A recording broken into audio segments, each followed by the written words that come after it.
Hello, dear students. This is RHS Prasad, lecturer in chemistry, VSM College, Ramachandrapuram. In the previous classes, we have discussed about some topics related to decomposition techniques in analysis, which is inserted in our syllabus as Unit 2 in Paper 2, third semester, second year MSc Analytical Chemistry. Today's topic, it is about fusion. This fusion technique is very important and which is most useful in analytical chemistry to decompose the solid sample which is insoluble in inorganic solvents or organic solvents. First of all, why the fusion technique is used? As I told you now, the fusion technique is a decomposition technique. ఈ fusion technique అనేది జనరల్గా ఎప్పుడు use చేస్తాము అని అంటే ఏదైనా ఒక శాంపుల్లో ఉన్న కాంపౌండ్స్ కొన్ని వాటర్లో కానీ ఇనార్గానిక్ సాల్వెంట్స్లో కానీ లేదా ఏదైనా సాల్వెంట్లో కానీ డిజాల్వ్ కాకపోతే అప్పుడు ఈ శాంపిల్కి అంటే అనలిటికల్ శాంపిల్ మీరు ఏది తీసుకుంటారో అది క్లే కావచ్చు లేదా మెటల్ కావచ్చు లేదా ఎలాయ్ కావచ్చు లేదా ఓర్ శాంపిల్ కావచ్చు, ఏదైనా సరే ఏదైనా ఒక శాంపిల్ తీసుకున్నప్పుడు ఆ శాంపిల్లో ఉండే కన్స్టిట్యూయెంట్స్ అన్నీ కూడా కొన్ని సాల్వెంట్స్లో డిజాల్వ్ కావు. అలాంటప్పుడు ఆ శాంపిల్ని ఏం చేస్తామనంటే ఆ సాల్వెంట్లో డిజాల్వ్ చేయడానికి ఒక్కొక్కసారి హీట్ అప్లై చేస్తూ ఉంటాం. అలా హీట్ అప్లై చేసినప్పుడు కూడా ఆ సాల్వెంట్ యొక్క బాయిలింగ్ పాయింట్ని బేస్ చేసుకుని హీట్ అప్లై చేయాలి. ఎందుకనంటే ఒకవేళ మీరు ఎక్కువ హీట్ అప్లై చేసినా ఆ టెంపరేచర్ దగ్గర ఆ సాల్వెంట్ అనేది ఎవాపరేట్ అయిపోయింది అనుకోండి, అక్కడ కూడా డికంపోజిషన్ అనేది కరెక్ట్గా జరగదు. అంటే వెరీ హై టెంపరేచర్ దగ్గర శాంపిల్ని హీట్ చేయడం అనేది somewhat impossible if you take any solvents. So అందుకనే ఇక్కడ కొన్ని సాలిడ్ మెటీరియల్స్ తీసుకొని ఆ సాలిడ్ మెటీరియల్స్ని శాంపిల్కి యాడ్ చేసి అప్పుడు ఆ టోటల్ మిక్చర్ని high temperature very high temperature దగ్గర హీట్ చేయడం జరుగుతుంది.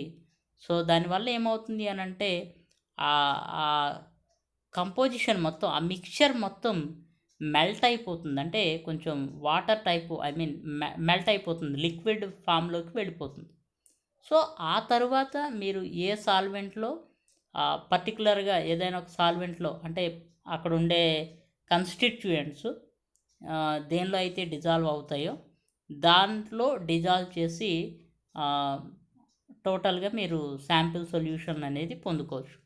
ఓకేనా? So fusion technique is a decomposition technique. అంటే ఈ ఫ్యూజన్ టెక్నిక్ యూజ్ చేసినప్పుడు కంపల్సరీ ఒక మెటీరియల్ అనేది యాడ్ చేస్తాం. ఆ మెటీరియల్నే ఇక్కడ ఏమంటారు అంటే ఫ్లక్స్ అంటారు. ఓకేనా? సో అందుకని ఈ ఫ్యూజన్ అనే టాపిక్ కొంచెం మీకు కొత్త కాబట్టి నేను ఎవ్రీ టర్మ్ దీనిలో ఉండే ప్రతి టర్మ్ని నేను ఎక్స్ప్లెయిన్ చేస్తాను. సో ఫ్యూజన్కి ఇది ఒక ఇంట్రడక్టరీ వీడియో అనుకోండి. సో తర్వాత నేను టాపిక్స్లోకి వెళ్తాను. సో జనరల్గా ఫ్యూజన్ ఒకటే వీడియో చేద్దామని అనుకున్నాను, బట్ ఇది కొంచెం కొత్త టాపిక్ కాబట్టి I wish to divide it into 2 videos. Okay, initial వీడియోలో ఒక ఐడియా మీకు ఇచ్చి ఆ టోటల్గా కాన్సెప్ట్ అర్థమైన తర్వాత ఒక ఎగ్జాంపుల్ తీసుకొని 1 or 2 ఎగ్జాంపుల్స్లో ఎక్స్ప్లెయిన్ చేస్తాను. నెక్స్ట్ వీడియోలో రిమైనింగ్ టాపిక్స్ కంటిన్యూ చేస్తాను. Okay, what is fusion? It is a change of the state of A substance. It is the change of A state of a substance from the solid phase to liquid phase, also known as melting. అంతే కదా, solid phase నుంచి liquid ఫేజ్కి తీసుకెళ్తే దాన్ని ఏమంటారు, melting అంటారు. Melting అంటే కరగడం అన్నట్టు. Okay, అంటే లిక్విడ్ ఫామ్లోకి వెళ్ళడం. సో ఇక్కడ ఏం చేస్తాం ఫ్యూజన్లో, a weighed sample is mixed with a flux. దేనికి యాడ్ చేస్తాం, ఒక శాంపిల్ని తీసుకెళ్ళి ఫ్లక్స్కి యాడ్ చేయడం, లేదా ఫ్లక్స్ తీసుకొచ్చి ఒక మెటీరియల్ తీసుకొచ్చి శాంపిల్కి యాడ్ చేస్తాం. ఇది హీటెడ్ ఓవర్ ఏ ఫ్లేమ్, అంటే హీట్ చేస్తారని చెప్పాను కదా, ఫ్లేమ్ మీద హీట్ చేయొచ్చు లేదా ఫర్నేస్ మీద హీట్ చేయొచ్చు. And the resulting fused material is leached with either water or acid or alkali. Okay, leaching అంటే ఏంటి అనేది నేను నెక్స్ట్ డెఫినేషన్లో ఎక్స్ప్లెయిన్ చేస్తాను. అంటే మెల్ట్ వచ్చిన తర్వాత దాన్ని వాటర్లో డిజాల్వ్ చేయొచ్చు, ఆర్ యాసిడ్లో డిజాల్వ్ అయితే యాసిడ్లో డిజాల్వ్ చేయవచ్చు, లేదా ఆల్కలీలో డిజాల్వ్ అయితే ఆల్కలీలో డిజాల్వ్ చేయొచ్చు. Okay right. What is flux? A chemical substance which combines with gang. Gang అంటే జనరల్గా ఒక ఓర్ శాంపిల్ తీసుకున్నాం అనుకోండి, ఓర్ శాంపిల్లో కావలసిన మెటల్ ఒకటే కాకుండా రిమైనింగ్ చాలా ఇంప్యూరిటీస్ ఉంటాయి. ఆ ఇంప్యూరిటీ అన్నీ కలిపి దాన్ని ఏమంటారంటే, ఆ ఇంప్యూరిటీస్ అన్నీ కలిపి దాన్ని ఏమంటారు అని అంటే గ్యాంగ్ అంటారు. గ్యాంగ్ అంటే ఇందులో ఏముంటాయి అని అంటే లైక్ శాండ్ ఉంటుంది, క్లే ఉంటుంది, అంతే కదా. ఓర్ శాంపిల్ మీరు ఏం తీసుకున్నా అన్నీ దానిలో ఉండిపోతాయి. సో దాన్ని ఏమంటారంటే గ్యాంగ్ అంటారు. Combines with gang at high temperature to form easily fusible material that is called slag. అంటే గ్యాంగ్ ఫ్లక్స్ రెండు కలిపి ఏం ఫామ్ అవుతుంది, స్లాగ్ అనేది ఫామ్ అవుతుంది. ఈ స్లాగ్ ఉండే ప్రాపర్టీ ఏంటి, it is the fusible material. Okay next, what is leaching? ఇందాక మీకు లీచింగ్ అనే టర్మ్ తగిలింది. What is leaching? Okay, leaching is the selective dissolution. It is the selective dissolution of the desired mineral.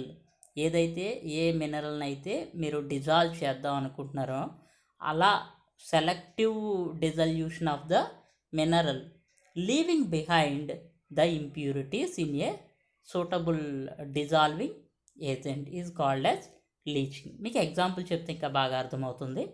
Okay, bauxite when treated with NaOH. Bauxite అంటే ఏంటి, it is the aluminium ore. Already third paper first యూనిట్లో last ore, that is about bauxite. So bauxite when treated with sodium hydroxide, alumina dissolve leaving behind silica like impurities. Okay, అల్యూమినాని దానిలో dissolve చేస్తాం, silica అనేది అలా మిగిలిపోతుంది. So it is called as leaching. What is leaching? It is the selective dissolution of the desired mineral. ఇక్కడ ఏంటి, desired mineral alumina. Okay, remaining impurity ఏంటి, silica. దాన్ని వదిలేసి దీన్ని డిజాల్వ్ చేస్తాం. ఓకేనా, right. So these are the basic definitions. Fusion అంటే ఏంటి, ఫ్లక్స్ అంటే ఏంటి, లీచింగ్ అంటే ఏంటి, స్లాగ్ అంటే ఏంటి. Slag is the mixture of gangue and flux. Okay next, fusion reagents. జనరల్గా ఫ్యూజన్కి ఒక ఫ్లక్స్ అనేది యాడ్ చేస్తాము అని చెప్పాను కదా. ఫ్లక్స్ ఏమేంటి, ఎగ్జాంపుల్స్ ఏంటి, right. Fusion reagents commonly known as fluxes are used to solubilize substances that are not soluble in normal solvents or acids. Normal సాల్వెంట్స్లో కానీ యాసిడ్స్లో కానీ ఆ మినరల్ అనేది లేదా సబ్స్టెన్స్ అనేది డిజాల్వ్ కాకపోతే ఈ ఫ్యూజన్ రియేజెంట్స్ యూజ్ చేస్తాం. Okay, the flux employed will depend on the nature of the insoluble substance. అంటే ఆ సబ్స్టెన్స్ని బట్టి ఫ్లక్స్ అనేవి మీరు సెలెక్ట్ చేసుకోవడం జరుగుతుంది. Okay right. For example, acidic materials are attacked by basic fluxes. అంతే కదా, ఎసిడిక్ మెటీరియల్ ఉందనుకోండి, అది దేనిలో డిజాల్వ్ అవుతుంది, బేస్లో డిజాల్వ్ అవుతుంది. ఓకేనా, రైట్. సో ఎగ్జాంపుల్ ఏంటి, కార్బోనేట్స్, హైడ్రాక్సైడ్స్ అండ్ మెటాబోరేట్స్. సో ఇవన్నీ కూడా basic fluxes. So they can dissolve the acidic materials. And next, basic materials are attacked by acidic fluxes. అంతేగా, రైట్. సో పైరోబోరేట్స్, పైరోసల్ఫేట్స్, యాసిడ్స్, ఫ్లోరైడ్స్ ఇవన్నీ కూడా ఎసిడిక్ ఫ్లక్సెస్కి ఎగ్జాంపుల్. మీకు సిలబస్లో కొన్ని fluxes example ఉన్నాయి, తర్వాత నేను ఎక్స్ప్లెయిన్ చేస్తాను. Okay, in some cases oxidizing medium is useful. ఒక్కొక్కసారి ఏంటి, సబ్స్టెన్స్ అనేది ఆక్సిడైజ్ అయితే కానీ తొందరగా డిజాల్వ్ కాదు. అలాంటి కేసెస్లో ఆక్సిడైజింగ్ మెటీరియల్స్ కూడా యూజ్ చేస్తాం. ఎగ్జాంపుల్ సోడియం పెరాక్సైడ్, లేదా sodium carbonate combined with sodium peroxide or potassium nitrate. Why? Because they are oxidizing fluxes. So these are the types of fusion reagents. What are they? Acidic materials, basic materials, oxidizing medium, of course reducing medium also ఒక్కొక్కసారి use చేస్తాం. Okay, right. So selection of fusion vessel, మీకు ఇందాక చెప్పాను, ఏదైనా ఒక material, ఒక substance అనేది dissolve కావట్లేదు అని అంటే దానికి ఫ్లక్స్ యాడ్ చేసి హై టెంపరేచర్ దగ్గర హీట్ చేయాలి అని చెప్పాను. దట్ ఈజ్ కాల్డ్ ఫ్యూజన్ అని చెప్పాను. Okay, right. ఇప్పుడు ఈ ఫ్యూజన్ చేసేటప్పుడు హై టెంపరేచర్స్ యూజ్ చేస్తున్నారు కదా. హై టెంపరేచర్స్ యూజ్ చేసేటప్పుడు ఆ మెటీరియల్కి తగ్గట్టుగానే ఇక్కడ వెసల్ అనేది సెలెక్ట్ చేసుకోవాలి. ఎందుకనంటే మీరు ఏదో చిన్న క్రూసిబుల్ తీసుకొని ఆ క్రూసిబుల్లో హై టెంపరేచర్ దగ్గర హీట్ చేస్తారు. ఆ క్రూసిబుల్ ఏ మెటీరియల్తో మేడప్ చేసి ఉండాలి అనేది చాలా ఇంపార్టెంట్. ఎందుకనంటే అన్ని మెటీరియల్స్, అన్ని శాంపిల్స్తో అంటే హై టెంపరేచర్ దగ్గర వాటిని హీట్ చేసినప్పుడు కొన్ని మెటీరియల్స్ ఏమవుతాయి అని అంటే ఆ శాంపిల్లో ఉండే కన్స్టిట్యూయెంట్స్ని బట్టి ఈ కన్స్టిట్యూయెంట్స్తో ఆ వెసల్ మెటీరియల్ అనేది రియాక్ట్ అయిపోతుంది. ఫర్ ఎగ్జాంపుల్ మీకు జస్ట్ ఎగ్జాంపుల్ చూపిస్తున్నాను చూడండి. ఫర్ ఎగ్జాంపుల్ ఇది ఒక సమ్ ఎక్స్ అనే క్రూసిబుల్. సో ఈ ఎక్స్ అనే క్రూసిబుల్లో వై అనే శాంపిల్ వేశాను. సో వై అనే శాంపిల్ వేశాను, at the same time Z అనే ఒక ఫ్లక్స్ వేశాను. సో హై టెంపరేచర్ దగ్గర హీట్ చేస్తున్నాను. అలా హై టెంపరేచర్ దగ్గర హీట్ చేసినప్పుడు సమ్ వై కానీ లేదా జెడ్ కానీ ఈ ఎక్స్ అనే ఈ క్రూసిబుల్తో రియాక్ట్ అయిపోయే ఛాన్సెస్ ఎక్కువగా ఉంటాయి. ఈ ఫ్యూజన్లో ఉండే డిసడ్వాంటేజే ఇది. ఎందుకనంటే ఫ్యూజన్ చేసేటప్పుడు చాలా కేర్ఫుల్గా చేయాలి. ఎందుకనంటే ఒకవేళ మీరు ఫ్యూజన్ చేసేటప్పుడు కరెక్ట్గా మీరు ఫ్యూజన్ టెక్నిక్ అంటే అన్నీ కన్సిడర్ చేసుకొని మీరు ఆ శాంపిల్ సొల్యూషన్ ప్రిపేర్ చేయకపోతే ఆ తర్వాత ఆ శాంపిల్లో అనాలిసిస్ చేసేటప్పుడు ఎర్రర్స్ అనేవి ఎక్కువగా వస్తాయి.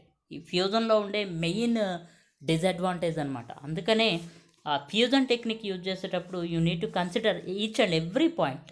ఓకేనా, right. So selection of fusion vessel is also very important.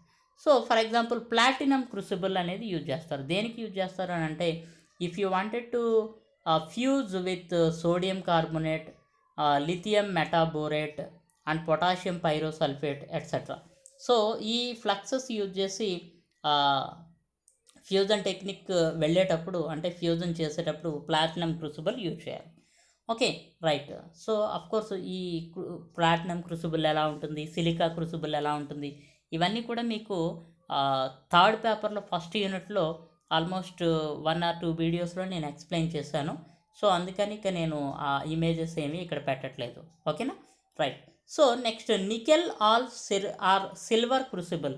They are used for the fusion with NaOH or KOH. NaOHతో కానీ KOHతో కానీ అంటే ఇవి రెండేంటి ఫ్లక్సెస్ ఇవి. ఓకే, ఇవి రెండింటితో ఫ్యూజన్ చేసేటప్పుడు either you can use nickel or silver crucible.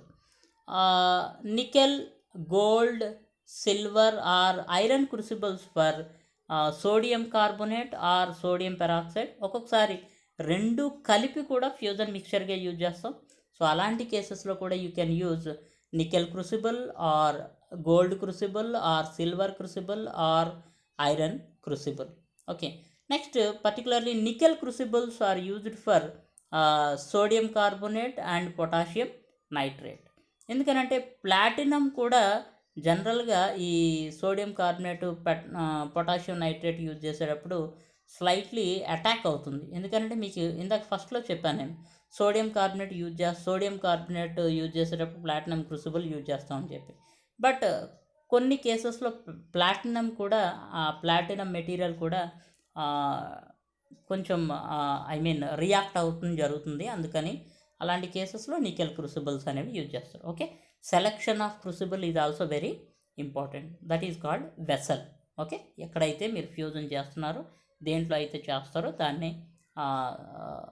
Vessel A మెటీరియల్తో made up అయి ఉండాలి అనేది చూస్తాం. ఇవన్నీ కూడా ఇంట్రడక్షన్ అమ్మ, అంటే కొత్త టాపిక్ కదా అని చెప్పి నేను ఎవ్రీథింగ్ మీకు ఎక్స్ప్లెయిన్ చేయడానికి ట్రై చేస్తున్నాను. At the same time maximum మన మదర్ టంగ్ యూజ్ చేస్తున్నాను దాని గురించే. Okay, right. నెక్స్ట్ జనరల్లీ మీకు ఇందాక చెప్పాను నేను ఎందుకనండి ఇనార్గానిక్ సాల్వెంట్స్తో చేయొచ్చు కదా, మరి ఫ్యూజన్కు ఉండే ఇంపార్టెన్స్ ఏంటి అనేది ఇక్కడ ఒక నోట్ ఇచ్చి రాయడం జరిగింది. The efficiency of decomposition by fusion compare to the decomposition with acid is due to effect of high temperature. అంటే హై టెంపరేచర్ యూజ్ చేసినప్పుడు which cannot be achieved in an aqueous solution. ఎందుకంటే high temperature అనేది ఆ యాక్వెస్ సొల్యూషన్లో అనేది possible కాదు, ఎందుకని తొందరగా అది ఎవాపరేట్ అయిపోతుంది. And which allows heterogeneous reactions to produce at far great rate. So అలాంటప్పుడు ఏం చేయాలి అని అంటే then in that case these heterogeneous reactions place in melt. ఆ మెల్ట్ అంటే ఏమని చెప్పాను నేను, హై టెంపరేచర్ దగ్గర హీట్ చేస్తే ఈ ఫ్యూజన్ మిక్చరు అలాగే ఆ టోటల్ శాంపుల్ అన్నీ కలిపి ఒక లిక్విడ్ స్టేట్ ఫామ్ అయిపోతుంది, దాన్నే మెల్ట్ అన్నాం. సో ఈ మెల్ట్లో హెట్రోజీనియస్ రియాక్షన్స్ అనేవి జరుగుతూ ఉంటాయి. సో ఆ హెట్రోజీనియస్ రియాక్షన్స్ ఏమేమి అయి ఉండొచ్చు అని అంటే ఎసిడిక్ బేసిక్ రియాక్షన్స్ అయి ఉండొచ్చు, అలాగే ఆక్సిడేషన్ రిడక్షన్ రియాక్షన్స్ అయి ఉండొచ్చు. ఓకే, ఈ నోట్ గుర్తుపెట్టుకోండి. So now come to our syllabus topic, that is about there are 4 types of fusions are there: alkali fusion, acidic fusion, next oxidative fusion and reductive fusion. మీకు ఇందాక చెప్పాను acidic fusion అంటే ఏంటి, basic fusion అంటే ఏంటి. Acidic fusion అంటే ఏం చెప్పాను, ఒక మెటీరియల్ అనేది ఎసిడిక్ మెటీరియల్ అయితే దాన్ని డికంపోజ్ చేయడానికి బేసిక్ ఫ్లక్స్ అనేది యూజ్ చేస్తారు. ఓకే, సో అలాంటి ఫ్యూజన్ని ఆల్కలి ఫ్యూజన్ అంటారు. అలా కాదు, ఏదైనా ఒక మెటీరియల్ అనేది బేసిక్ మెటీరియల్ అనుకోండి, దాన్ని దేంట్లో డిజాల్వ్ చేయాలంటే అక్కడ యాసిడ్ యూజ్ చేయాలంటే ఎసిడిక్ మెటీరియల్ యూజ్ చేస్తాం. జనరల్గా ఆ ఎసిడిక్ నేచర్ ఉండే ఫ్లక్స్ని యూజ్ చేస్తాం. అలాంటి కేసెస్లో దాన్ని ఎసిడిక్ ఫ్లక్స్ అంటారు. మీకు ఎగ్జాంపుల్స్ చెప్తాను. Okay, right. So first of all acidic fusion, alkali fusion. So fusion with sodium carbonate and sodium hydroxide are the examples for alkali fusion. So ప్రతి ఫ్యూజన్కి ఒక 1 or 2 ఎగ్జాంపుల్స్ తీసుకుని ఎక్స్ప్లెయిన్ చేస్తాను. Okay, next వీడియోలో కూడా ఇది continue చేస్తాను. Okay, next decomposition of samples by first Na2CO3. Right. So Na2CO3 is most frequently used flux.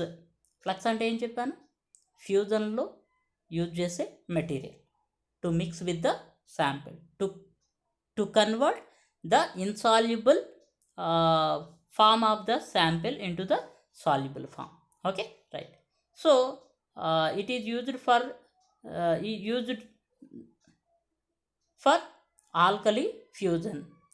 It melts at 850 degrees Celsius. జనరల్గా సోడియం కార్బోనేట్ యొక్క మెల్టింగ్ పాయింట్ వచ్చి it is 850 degrees Celsius. So try to observe, జనరల్గా 850 degrees Celsius దగ్గర దాని melting point అంటే high టెంపరేచర్కి మీరు use చేయొచ్చు, heat చేయొచ్చు.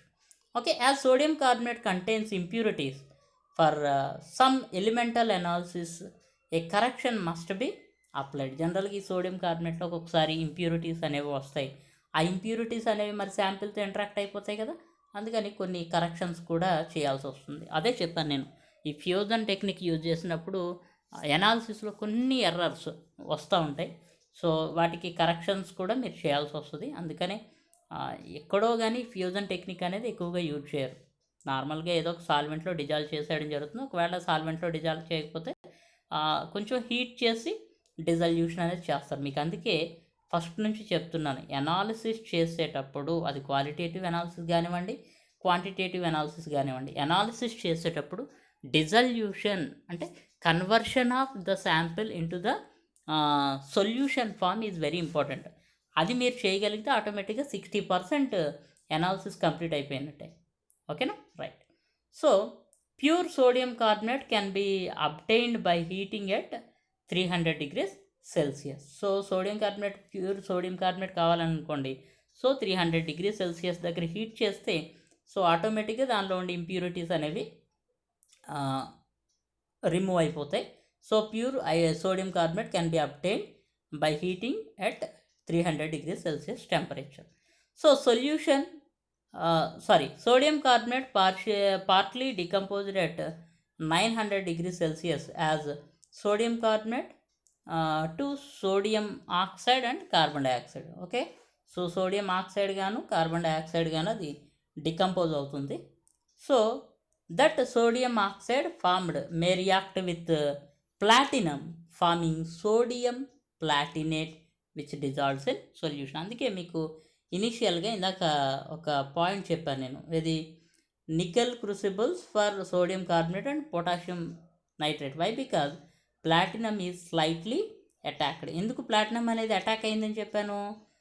సోడియం ఆక్సైడ్ ఫామ్ అయింది. ఈ సోడియం ఆక్సైడ్ ప్లాటినం క్రూసిబుల్తో అంటే ప్లాటినం మెటీరియల్తో రియాక్ట్ అయ్యి సోడియం ప్లాటినేట్ అనేది ఫామ్ అవుతుంది, which dissolves in the solution. అందుకని అక్కడ నికెల్ క్రూసిబుల్స్ అనేవి యూజ్ చేస్తారు. Okay, after 20 minutes of fusion with mixture of carbonates at 720 degrees Celsius, platinum crucible loses up to 2.5 milligram in weight. Okay, మీరు దేనిలో అయితే fusion చేస్తూ ఉన్నారో ఒక 20 minutes చేసిన తర్వాత 720 degrees Celsius ఆ ప్లాటినం క్రూసిబుల్ వెయిట్ చేస్తే 2.5 మిల్లీగ్రామ్ వెయిట్ అనేది లాస్ అవుతుంది. ఎందుకనంటే అక్కడ సోడియం ప్లాటినేట్ అనేది ఫామ్ అయిపోయి డిజాల్వ్డ్ స్టేట్లోకి వెళ్ళిపోయింది. Okay, whereas aurum, iridium and palladium corrode to a lesser extent. So అందుకని ఇవి యూజ్ చేస్తారు. Okay, right. So fusion with carbonate in the presence of air has an oxidative effect on many elements such as sulphur, manganese and chromium. So కార్బోనేట్తో fusion చేసేటప్పుడు in the presence of air, ప్రజెన్స్లో ఎయిర్లో ఈ oxygen ఇవన్నీ ఉంటాయి కదా, అక్కడ oxidative effect వల్ల కొన్ని ఎలిమెంట్స్ అనేవి ఆక్సిడైజ్ కావడం జరుగుతుంది. Okay, so antimony is being decomposed by a mixture of carbonate and borax. యాంటీమోనీని డికంపోజ్ చేయడానికి సోడియం కార్బోనేట్తో పాటు బొరాక్స్ని కూడా యూజ్ చేయడం జరుగుతుంది. Borax formula is Na2B4O7 XiH2. ఇక్కడ XiH2 అంటే అక్కడ ఉండే మినరల్ని బట్టి, అక్కడ X అంటే 4H2O కావచ్చు, 7H2O కావచ్చు, whatever. So during the course of the decomposition 97 to 98% of antimony is oxidised to pentavalent. So antimony అనేది ఈ ప్రజెన్స్లో 97 to 98% it will be oxidised to pentavalent state, అంటే యాంటీమోనీ Sb+5 ఫామ్లోకి వెళ్ళిపోతుంది. So okay, a mixture of sodium carbonate and borax allows perfect decomposition of mineral with a high content of alumina, and this decomposition is used for the determination of chromium in ruby. Ruby ante enti? It is the aluminium oxide which contains chromium in it. Okay, ruby అంటే తెలుసు కదా, ruby అంటే ఒక దాన్ని ఏమంటారు, ముత్యాలు type అనమాట. Okay, right. Okay, so దాన్ని డికంపోజ్ చేయడానికి ఈ సోడియం కార్బోనేట్ని యూజ్ చేస్తారు. Next, this method is used for all chromium ores. ఇదే మెథడ్ని క్రోమియం ఓర్స్ దేన్నైనా సరే డికంపోజ్ చేయడానికి సోడియం కార్బోనేట్ని యూజ్ చేస్తారు. Okay, right. So points, very important points these are all. Okay, ప్రతిదీ కూడా ఎవ్రీ పాయింట్ అంటే మీరు ప్రతిదీ గుర్తుపెట్టుకోవాలన్నమాట. దీనిలో క్రోమియం ఉంది, క్రోమియం ఓర్ అనగానే దీనిలో డికంపోజిషన్ ఎలా చేయాలి అని అంటే you can use sodium carbonate. Okay, right. So oxygen containing molybdenum and wolframite, that is iron, manganese, wolframite. Okay, right. Tungsten ఆక్సైడ్ని ఇట్ ఈస్ కాల్డ్ as వాల్ఫ్రమైట్.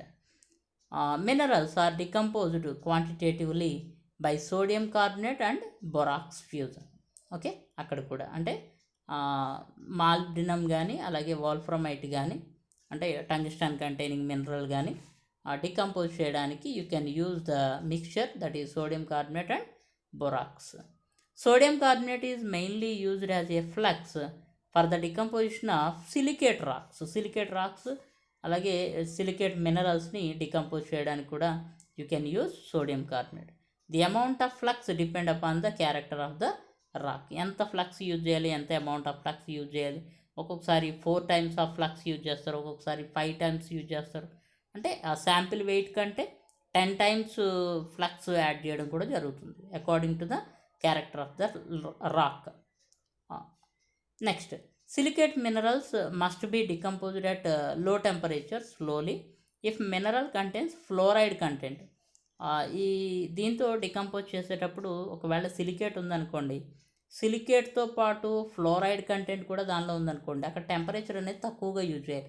ఎందుకని, ఈ సిలికేట్ మినరల్తో ఒకవేళ ఈ ఫ్లోరైడ్ కూడా ఉందనుకోండి, అక్కడ ఏం ఫామ్ అవుతుందంటే సిలికాన్ టెట్రాఫ్లోరైడ్ అనేది ఫామ్ అవుతుంది, which is volatile component. So because silicon tetrafluoride is formed and it is volatilizes before the mineral becomes molten. So అలాంటప్పుడు ఏం జరుగుతుంది, ఓకే సార్ పోతే పోయింది, మనకేంటి ప్రాబ్లం అంటే మరి ఎనాలిసిస్ చేసేటప్పుడు సిలికాన్ డిటర్మైన్ చేయండి అన్నారు అనుకోండి, అప్పుడు ఏమవుతుంది, ఆటోమేటిక్గా మీరు ఫ్యూజన్ చేసినప్పుడే సిలికా అనేది బయటికి పోయింది, ఇంకా తర్వాత డిటర్మైన్ చేయడానికి ఏముంటుంది అక్కడ. సో ఎర్రర్ అనేది వస్తుంది. So that is the reason why you should be very careful while decomposing with sodium carbonate, especially for silica contains fluoride in it as impurity. Okay, next, decomposition of silicate rocks. After removal of silica as silicon tetrafluoride by sodium carbonate fusion, it is used for the determination of vanadium, tungsten and chromate. Uranium may also go into the solution as a complex uranyl carbonate. So ఈ silicate రాక్స్ని decompose చేసిన తర్వాత, silica అనేది remove చేసిన తర్వాత, ఈ vanadium, tungsten, chromate ఇవన్నీ కూడా determine చేయడానికి ఈ డికంపోజిషన్ ఆఫ్ సోడియం కార్బోనేట్ అనేది చాలా important. Next, barium sulphate minerals ఏవైనా సరే, so they are exclusively decomposed by sodium carbonate. Barium sulphate minerals ఏవైనా సరే వాటిని డికంపోజ్ చేయడానికి you can use sodium carbonate. ఎందుకని, అక్కడ ఏమవుతుంది అని అంటే బేరియం సల్ఫేట్తో సోడియం కార్బోనేట్ డికంపోజ్ చేసినప్పుడు హై టెంపరేచర్ దగ్గర సాల్యుబుల్ సోడియం సల్ఫేట్ ఫామ్ అవుతుంది, అలాగే బేరియం కార్బోనేట్ కూడా ఫామ్ అవుతుంది. So this barium carbonate is particularly soluble in acid. సో అదే చెప్పాడు చూడండి. So barium sulphate minerals are exclusively decomposed by sodium carbonate. In this process barium sulphate converts to water soluble sodium sulfate and mineral acid soluble barium carbonate. So fusion technique యొక్క importance అది కదా. Okay, right. Next, zirconium mineral. Zirconium mineral example ఏంటి, zircon formula ZrSiO4. So it dissolves very slowly by forming alkali zirconate. For example, complete decomposition by fusion with sodium carbonate repeated several times. ఎందుకనంటే zircon అనేది తొందరగా అది decompose కాదు. Why, because it contains igneous and sedimentary rocks. Igneous rocks అంటే ఏంటి, ఏదైనా ఒక ఈ వాటిని ఏమంటారు, అగ్నిపర్వతాల ఇవన్నీ కూడా అక్కడ ఉండే ఆ మెటీరియల్ అనేది దాంతో ఉండిపోతే ఆ డిపాజిట్ని ఇగ్నీషియస్ రాక్స్ అంటారు. ఓకే, అగ్నిపర్వతాలు పేలిన తర్వాత అక్కడ ఒక కొన్ని డిపాజిషన్ ఉండిపోతుంది కదా, ఆ క్లేతో ఫామ్ అయ్యేదే ఇగ్నీషియస్ రాక్స్. అలాగే సెడిమెంటరీ రాక్స్ అంటే జనరల్గా ఈ సముద్ర గర్భాల లోపల ఉండే ఆ మెటీరియల్ అంతా కూడా డిపాజిట్ అయితే అది సెడిమెంటరీ రాక్ అనేది ఫామ్ అవుతుంది. సో ఇలాంటివి ఏవైనా ఇంప్యూరిటీస్గా జిర్కాన్లో ఉంటే then it will not be readily decomposed by sodium carbonate. So this decomposition is not sufficient.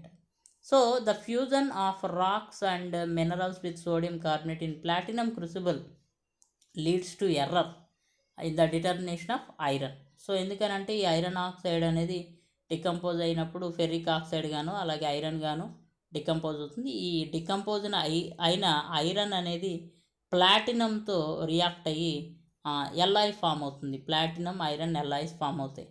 So iron formed is diffused through the crucible leads to the formation of iron platinum alloys. So in this case silver crucible is used. ఎందుకని అంటే ఒకవేళ iron అనేది అక్కడ form అయినప్పటికీ iron అనేది సిల్వర్తో alloys అనేది form చేయదు. So that is the reason why instead of using platinum crucible you need to use silver crucible.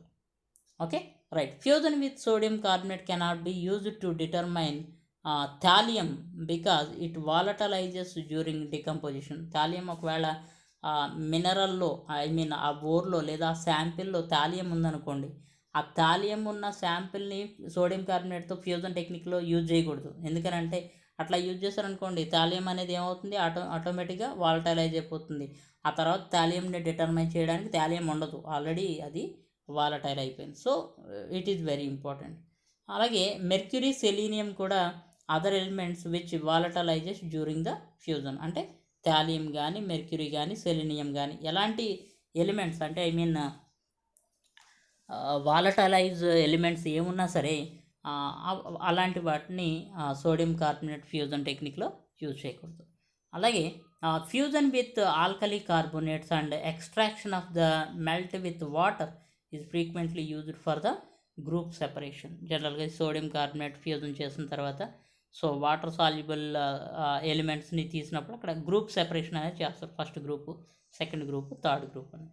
Okay, ఇక్కడ so that is about alkali fusion, particularly sodium carbonate fusion. ఇక్కడ మనం discuss చేస్తుంది just for your convenience. So sodium carbonate introduction, sodium oxide form అయితే ఏమవుతుంది, next crucible, ఏ crucible use చేయాలి, next antimony ఒకవేళ ఉంటే ఎలా, నెక్స్ట్ సోడియం కార్బోనేట్ మిక్చర్ అంటే బొరాక్స్ సోడియం కార్బోనేట్ మిక్చర్ ఎక్కడ యూజ్ చేస్తాము, అలాగే decomposition of silicate rocks, next decomposition of silicate rocks if it contains hydrogen fluoride, next barium sulphate minerals, next zirconium mineral, next fusion with sodium carbonate, whether you can use platinum crucible or not. Okay, fusion with sodium carbonate if it contains thallium, it is not possible, and it is used for the extraction of the melt with water to separate the groups, the elements into groups. So that is about alkali fusion, that is particularly about sodium carbonate alkali fusion. So ఈ points అన్నీ కూడా important అమ్మా. అంటే చదివితే కొంచెం గుర్తుపెట్టుకోవడానికి ఈజీగా ఉంటుంది. అంటే పెద్ద పెద్ద పాయింట్స్ ఉన్నా సరే మీరు కీ పాయింట్ గుర్తుపెట్టుకుంటే సరిపోతుంది. Okay, right. Now decomposition of sample by fusion with NaOH. అంటే కాన్సెప్ట్ మీకు అర్థం కావడానికి నేను కొంచెం లెంగ్త్ ఎక్కువ తీసుకున్నాను. సో కాన్సెప్ట్ అర్థం చేయించడానికే నా ఇంపార్టెన్స్ ఇస్తున్నాను. ఓకే, మీకు అక్కడ అంతా కూడా థియరీ కింద కనిపిస్తుంది, బట్ డోంట్ గెట్ కన్ఫ్యూజ్డ్. ఎందుకనంటే ఆ పాయింట్ అనేది మీకు రీచ్ అయితే ఆటోమేటిక్గా ఎగ్జామ్లో మీరు ఒక 10 పాయింట్స్ దాని గురించి చదివితే అట్లీస్ట్ ఒక 8 పాయింట్స్ మీకు గుర్తొస్తాయి. So you can easily right. Okay, right. Now so sodium hydroxide, fusion with sodium hydroxide, it is also one of the example for alkalic fusion. Okay, pure NaOH melt at 328 degrees Celsius, but normally it contains water and CO2. So as it contains impurity, so the melting point lowers about 10 degrees Celsius. Okay, generally 318 degrees Celsius after melt అయిపోతుంది. When red hot, so sodium hydroxide volatilizes to a large extent. So sodium hydroxide is very hygroscopic. మీకు తెలుసు sodium hydroxide జనరల్గా కాసేపు అలా బయట వదిలేస్తే అది ఏమవుతుంది, మెల్ట్ అయిపోతుంది. ఐ మీన్ హైగ్రోస్కోపిక్ అనమాట. అంటే ఆ చుట్టూ ఉండే అట్మాస్ఫియర్తో రియాక్ట్ అయిపోయి సో అది హైగ్రోస్కోపిక్ సబ్స్టెన్స్, అది మనకు తెలిసిన విషయమే.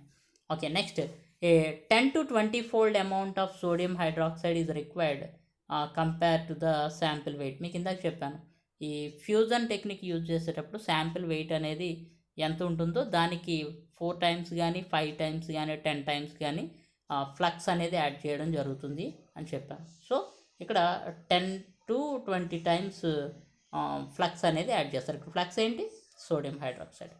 Right, the fusion with sodium hydroxide is carried out in graphite crucible or iron crucible or nickel crucible or silver crucible or gold crucible, but never with platinum అనేది ఇక్కడ use చేయాలి.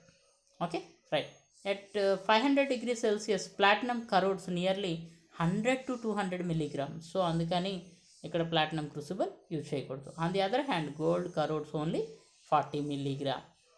Okay, so silver is recommended for fusion with sodium hydroxide because silver ions are easily removed from soluble silver chloride. Okay, so ఇక్కడ ఎక్కువగా silver use చేస్తారు. Next, a nickel crucible is corroding very little in the fusion process at 400 degrees Celsius. However, the crucible must be protected from direct contact with flame. ఎందుకనంటే because prolonged heating leads to the formation of higher oxides of nickel. So due to this effect of atmospheric oxygen and sodium peroxide. So ఇక్కడ high temperature use చేసేటప్పుడు ఇక్కడ contact ఫ్లేమ్తో contact ఉండడం వల్ల prolong heating చేయడం వల్ల higher oxides of nickel అనేది form అవుతాయి. ఎందుకనంటే అట్మాస్ఫియర్ ఆక్సిజన్ అలాగే సోడియం పెరాక్సైడ్తో రియాక్ట్ అవుతుంది జరుగుతుంది. So Teflon is recommended for fusion with sodium hydroxide up to 300 degrees Celsius. So ఇక్కడంతా మనం మాట్లాడింది దేని గురించి? So which vessel is used for fusion, అంతే కదా.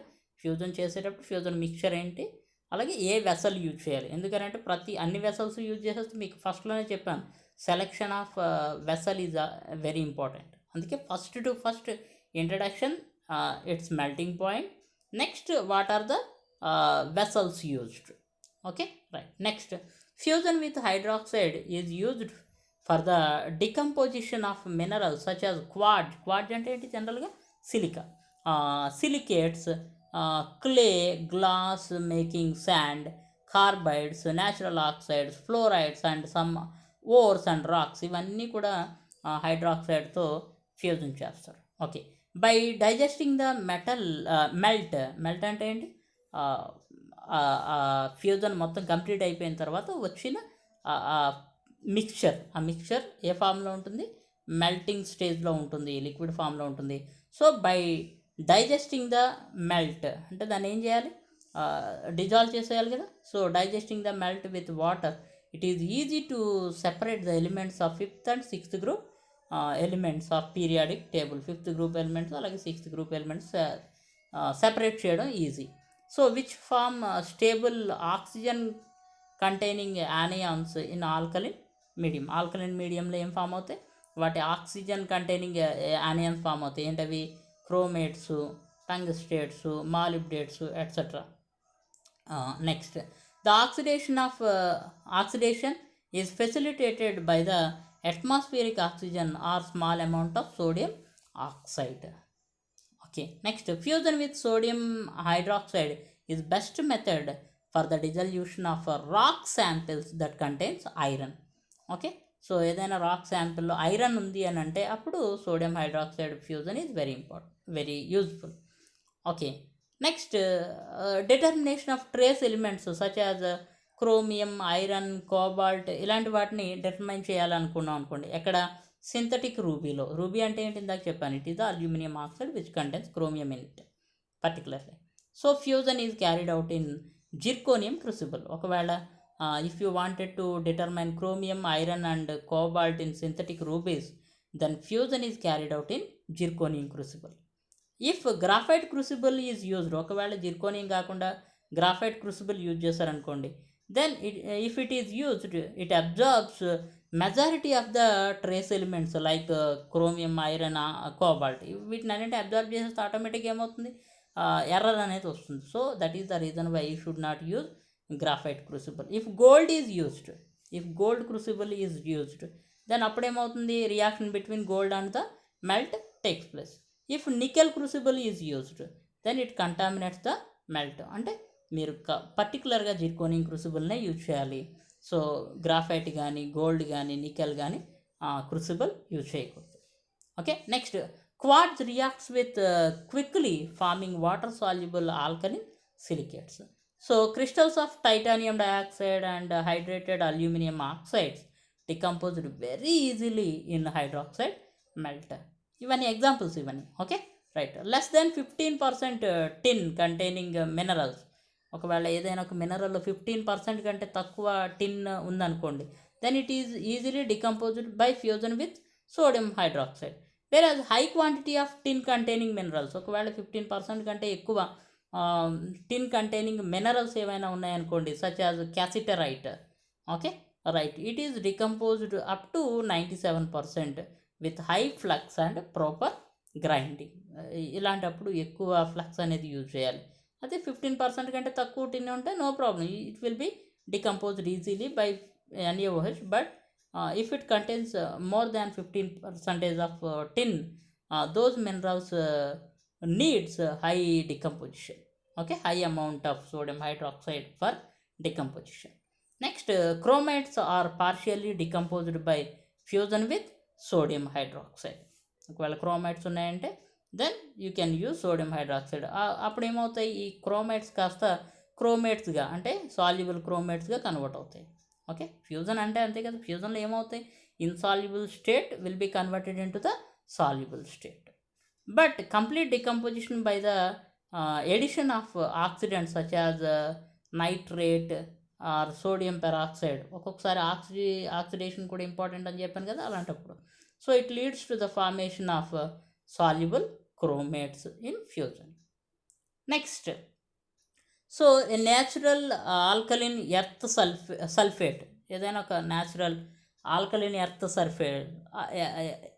సల్ఫేట్, ఆల్కలిన్ ఎర్త్ మెటల్స్ ఉన్నాయి కదమ్మా, ఏంటవి, బెరీలియము, మెగ్నీషియము, కాల్షియము, స్ట్రాన్షియం, ఇవన్నీ కూడా ఏంటివి, ఆల్కలిన్ ఎర్త్ మెటల్స్, వాటి యొక్క sulphates.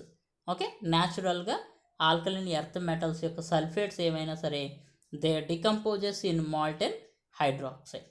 So the melt is digested with 2% sodium carbonate solution. Okay, next, decomposition of silicate minerals by fusion with sodium hydroxide depends on the composition of the mineral. ఒకవేళ if silicate contains zirconium, the complete decomposition is not takes place. Even zirconium forms sodium zirconate. Zirconium ఒకవేళ ఉంటే so complete decomposition అనేది జరగదు. For the determination of molybdenum and antimony, decompose the mineral by fusion with sodium hydroxide. Antimony కానీ లేదా molybdenum కానీ ఉంటే you can use the mineral decomposition by using sodium hydroxide and sodium peroxide fusion mixture. This type of oxidative fusion, ఎందుకని ఇక్కడ sodium peroxide use చేస్తున్నారు కాబట్టి it is called as oxidative fusion. Oxidative fusion is not recommended for selenium and mercury which are volatile. ఇక్కడ sodium peroxide only వీటికైతే use చేస్తున్నారు, but ఇక్కడ సెలూనియంకి అలాగే మెర్క్యూరీకి ఇది యూజ్ చేయకూడదు. ఒకవేళ యూజ్ చేస్తే ఏమవుతుంది, సో వాటి వాలటైల్ స్టేట్లో కన్వర్ట్ అయిపోతాయి. సో వాలటైల్ స్టేట్లోకి వెళ్ళిపోయినాయి అంటే శాంపిల్ అనాలిసిస్ చేసేంత వరకు అవి ఉంటాం. Okay, so it is about sodium hydroxide fusion. Okay, so today's assignment question, explain the decomposition of samples by fusion with sodium hydroxide. Okay, కొంచెం వీడియో లెంగ్తీ వీడియో అయింది, what ever concepts అన్నీ కూడా మీకు చెప్పడానికి ట్రై చేశాను, దాని గురించి కొంచెం లెంగ్తీ అయింది. So in next class I will complete this fusion topic. Thank you for your kind attention.